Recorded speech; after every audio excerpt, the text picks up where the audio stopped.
Hi, this is Nic the Geek. I've been contributing to a few radio stations lately, talking about Covid-19 pretty much all the time, as it's the only thing going on. So this is an excerpt from a radio programme on Friday the 10th of April with Darren Adam, who is excellent and very, very intelligent and switched on.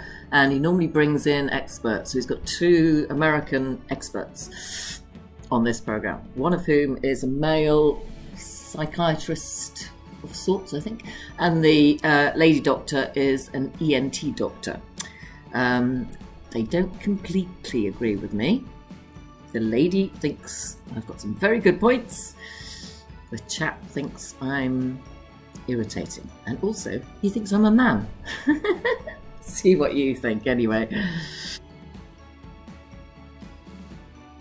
Okay.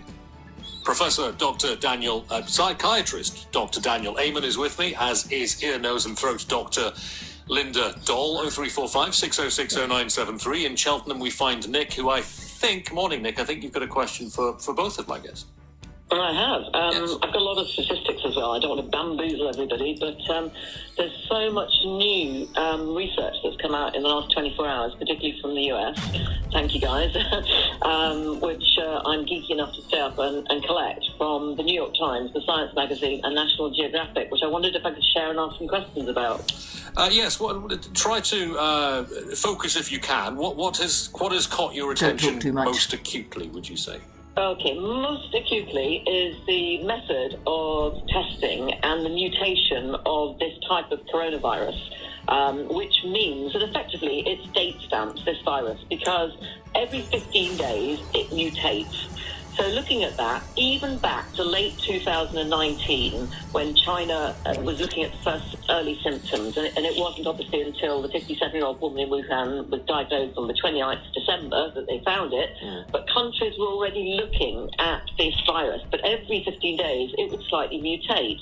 So it becomes very, very difficult to track, but in a good way, because it's changing, it's date stamped. So as it changes, as it goes through and infects different people, different people have a date stamp on them. Does that make sense? Well, let me bring Dr. Linda Doll in on this firstly. And mutation is a we need to be careful about the use of the word mutation, because my understanding, Linda, is that actually this virus isn't really mutating at all, which is one of the reasons why a vaccine is going to be quite useful if and when it arrives. Yeah, I think what he's talking about, I read that article as well. He's talking it's an article written by virologists when they talk about mutations that are subtle, that don't affect the way the virus is functioning, infecting people. It's just subtle differences in the genetic code, because it's a messenger RNA, which is kind of technical, but it can help with tracking. Right. So those kinds of mutations are not mutations that necessarily affect the way it infects people. So there are subtle changes which would give rise to the signature effect that Nic was talking about. Okay, exactly right. Yeah. So, and those are used for tracing. So what he said, the infections in Washington State in the United States, they traced back to China, and the infections in New York, they actually traced back to Europe. Right. And so, Nic, what did you think when you read that? What did you think? What were your conclusions? Okay, so what I was concerned about, obviously, is the early origination of where it came from, and as your guest very rightly said, Linda, right said, it looks as though it probably was more via Europe. And there's a chap, who's a very good virologist, Mr. Zimmer, who's been writing about this in various National Geographic, New York Times, various things.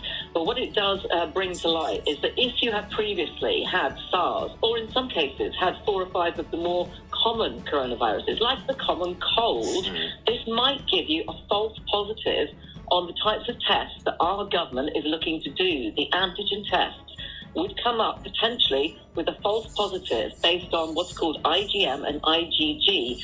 Very simply, it means whether you've been recently infected, which would mean that recent antibody would only show for 5 or 6 days. That's an IgM. But if you've had a longer lasting build-up, like you would measles when you were a kid, the IgG would show that you've had it for a long while and might be more able to defend you against it if it came back again. All right, the problem being we'll get false positives, and that's one of my questions is, how realistic is that? Okay, Linda. Yeah, I can answer this. What you said antigen test, but it's actually an antibody test. And the IgM immunoglobulin is the first antibody that shows up in most of our systems when when your body's first starting to identify the virus, and then that your body starts producing a more long-term antibody called IgG, which can stay in your body, and nobody knows how long it will stay in your body. But for the SARS virus, they found that it lasted about 2 to 3 years. The MERS antibody only lasted about a year or so. But the antibody tests that they come up with, there are different versions of those antibody tests, and some of them are more specific than others.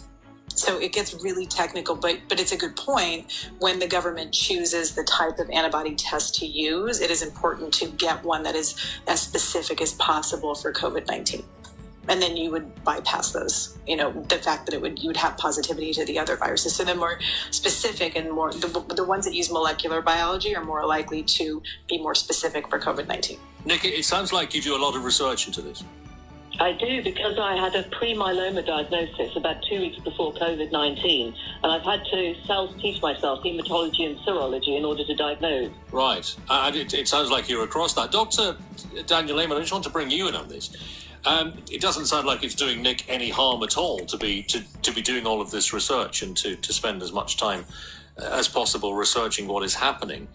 And Nic is doing fine on that. But is there a downside if someone were to spend a great deal of time almost obsessing about this? Or can you never have too much information? No, you can have too much information, especially from unreliable sources. So I always tell my patients, find sources you trust. Times. So for me, I like Johns Hopkins website. I like the Mayo Clinic's website. Unreliable. I like the CDC's website. Finding things you trust, because even major media outlets, sometimes they just get it wrong and can cause you to have a lot of anxiety. So I think if people heard this virus is mutating every 15 days, they're like, oh, the world is going to end. But then to hear Linda explain it in a thoughtful, helpful way, it's like, timestamp's interesting, but we're still going to be able to conquer it. Okay. So, I wasn't thoughtful or helpful. I've caused alarm. I'm a man. But Linda understands me. She just thinks I'm male. So, that was LBC. Got some more coming up on BBC, Radio 5 Live, BBC Radio London. They sort of amalgamated recently. So, between 1am and 4am in the morning, it's now transmitted across all sort of BBC radio stations, UK-wide, not just London, with lovely presenters like Jim Davis and Darren Adam, my mate from university. So tune in for more of the bonkers, brainy Brit.